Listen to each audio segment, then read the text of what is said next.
नमस्कार, भक्ति स्पिरिचुअल में आप सबका स्वागत है। चलिए आज बात करते हैं स्मृतियाँ। स्मृतियाँ कितने प्रकार की थी और स्मृति किसको स्मृतियाँ कहा जाता है। जैसे मनुस्मृति के बारे में तो आप सब लगभग सुने होंगे। तो स्मृतियाँ वो थी जो उस वक्त कानून की किताब थी, ठीक है। उस वक्त का कानून, प्रथा, रीति रिवाज जिसमें लिखा गया था। और सबसे बड़ी बात ये है ना कि जो स्मृतियाँ लिखी गई थी, जैसे नारद स्मृति, मनुस्मृति, पराशर स्मृति स्मृति, बृहस्पति स्मृति, या मतलब जिनके भी नाम की स्मृतियाँ थी, वो खुद नहीं लिखे थे, सिर्फ उनके नाम से लिखी गई थी। मनुस्मृति मनु नहीं लिखे थे, कोई और लिखा था। नारद स्मृति भी नारद नहीं लिखे थे। जो भी स्मृतियाँ थी ना, सिर्फ उनके नाम का इस्तेमाल किया गया और उनका नाम लेके स्मृतियाँ लोग लिखे। तो चलिए देखते हैं कब कौन सी स्मृति लिखी गई। मनुस्मृति लिखी गई ए मौर्योत्तर काल में, जब मौर्य सम्राट या मौर्य साम्राज्य का अंत हो रहा था और उस समय छोटे छोटे राज्य उत्पन्न हो रहे थे, अलग अलग राज्य बन रहा था छोटा छोटा। तब ये जो है मनुस्मृति लिखी गई। और जो गुप्त काल में स्मृति, सबसे ज्यादा गुप्त काल में स्मृतियां लिखी गई, वो है नंबर 1 याज्ञवल्क्य, नारद, याज्ञवल्क्य स्मृति, नारद स्मृति, पराशर स्मृति, बृहस्पति स्मृति, कात्यायन स्मृति। और पूर्व मध्य काल में सिर्फ एक स्मृति लिखी गई, वो है देवल स्मृति। सबसे ज्यादा ये गुप्त काल में स्मृतियां लिखी गई, ठीक है। तो उस समय रीति रिवाज, कानून, सब लोग अपने अपने अनुसार से लिखते गए, उसमें कुछ घटाते कुछ बढ़ाते गए, वही जो उसी को स्मृतियां कहा गया। उससे पहले जो धर्म सूत्र था ना, ये भी कानून का ही था। उस समय का रीति रिवाज, कानून, क्या क्या, किसको क्या करना चाहिए, वर्ण व्यवस्था, ये सब। और उसकी जगह बाद में, उसके 200 साल के बाद स्मृतियां जगह ले ली वही धर्मसूत्र का। जहाँ धर्म सूत्र पद में लिखे गए, गद्य में लिखे गए हैं, वही सारी स्मृतियां पद में लिखी गई हैं। लेकिन सिर्फ एक स्मृति जो है विष्णु स्मृति, विष्णु स्मृति जो है वो गद्य में लिखी गई है। पद्म पुराण में कहा जाता है कि इन स्मृतियों की संख्या 36 है। जो कुछ बस बची है उसी का नाम जो है हम बताएं आपको। और भी बहुत सारी हैं, लेकिन उसका जिसका जितना ज़्यादा महत्व है ना, हमें लगता है कि उतना ही, या जितनी अभी सही ढंग से उपलब्ध हुई है, क्योंकि बहुत सारी नष्ट हो गई थी ना, इसलिए। पद्म पुराण में स्मृतियों की संख्या 36, गौतम वृद्ध गौतम में 56 और वीर मित्रोदय में 57 दी गई है। मनु स्मृति को कहा गया है मौर्योत्तर काल, ये तो हम बताए ही। और गुप्त काल में सबसे ज्यादा स्मृतियां लिखी गई। और पूर्व मध्य काल में सिर्फ एक स्मृति लिखी गई, वो है देवल स्मृति। स्मृतियों में मुख्यतः विधि विषयक ग्रंथ है, मतलब वही कानून। सबसे प्रसिद्ध और पहली स्मृति जो है वो है मनुस्मृति। मनुस्मृति को मानव धर्म शास्त्र भी कहा जाता है। स्मृतियां विधि विषयक ग्रंथ है, लेकिन देवल स्मृति विधि विषयक नहीं है। वे हिंदू जिन्होंने इस्लाम स्वीकार कर लिया, उन्होंने पुनः हिंदू धर्म में लाने का प्रावधान इसमें मिलता है। उस वक्त पूर्व मध्य काल में बहुत सारे ऐसे लोग थे जो इस्लाम स्वीकार कर लिए थे, लेकिन उनको फिर से पुनः हिंदू धर्म में लाने के लिए ये स्मृति लिखी गई, वो है देवल स्मृति। और उसी के आधार पे बहुत सारे लोग फिर से हिंदू धर्म स्वीकार किए। संस्कृत के ग्रंथों में याज्ञवल्क्य की स्मृति में राशियों का उल्लेख है। जो राशि होती है ना, जोडिक साइन, 12 जोडिक साइन, ये याज्ञवल्क्य की स्मृति में लिखी गई है। याज्ञवल्क्य की स्मृति में कन्या के लिए उपनयन और वेद अध्ययन निषेध है। इसमें लिखा गया है कि लड़कियां जो है उनको उपनयन नहीं करना चाहिए, जनेऊ का जो होता है, और वेद अध्ययन मतलब वेद नहीं पढ़ना चाहिए, मतलब शिक्षा ग्रहण नहीं करना चाहिए उस वक्त। याज्ञवल्क्य के महोत्सव को राजा का प्रथम गुण बताते हैं।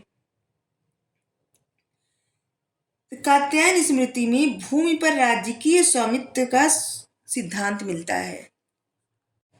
विष्णु स्मृति में मनुस्मृति की अपेक्षा ज्यादा विस्तृत रूप से सिक्कों का उल्लेख किया गया है। पहले क्या था ना कि बहुत पहले तो कुछ नहीं चलता था, फिर कौड़ी चलती थी। मौर्य काल में कौड़ी ही चलती थी लगभग। तो उसके बाद जो है सिक्कों का उल्लेख किया गया है, तब सिक्के फिर धीरे धीरे चलने लगे। हर चीज कभी ना कभी तो नई रही होगी ना। तो सिक्कों का उल्लेख उल्लेख जो है मनु स्मृति, वो विष्णु स्मृति में मिलता है। विष्णु स्मृति में सती प्रथा का भी लिखा गया है, सती प्रथा के बारे में। वहां से पता चलता है कि सती प्रथा, बहुत सारे अभिलेख भी है, वहां से पता चलता है कि सती प्रथा का, लेकिन विष्णु स्मृति में लिखा गया है सती प्रथा के बारे में।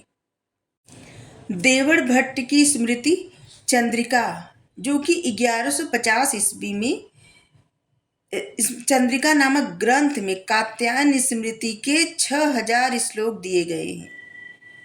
स्मृति चंद्रिका में अनेकों स्मृतियों के मत दिए गए हैं। जो स्मृति चंद्रिका किताब है ना, इसमें बहुत सारे स्मृतियों का, जिसे बहुत सारी स्मृतियों में से लेके एक किताब बनाई गई है, और जिसका नाम है स्मृति चंद्रिका, और जिसको लिखे हैं देवड़ भट्ट।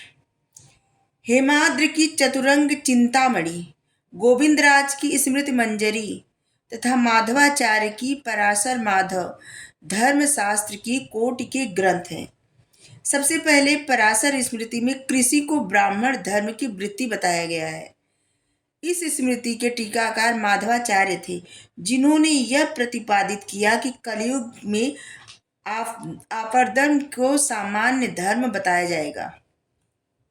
टीका मतलब कोई, अगर आप चीज पढ़ रहे हैं, आप उसको नहीं समझ पा रहे हैं, तो उसके बारे में दूसरे लोग उस पर टीका लिखते थे, अपने अनुसार उसका अर्थ लिखते थे।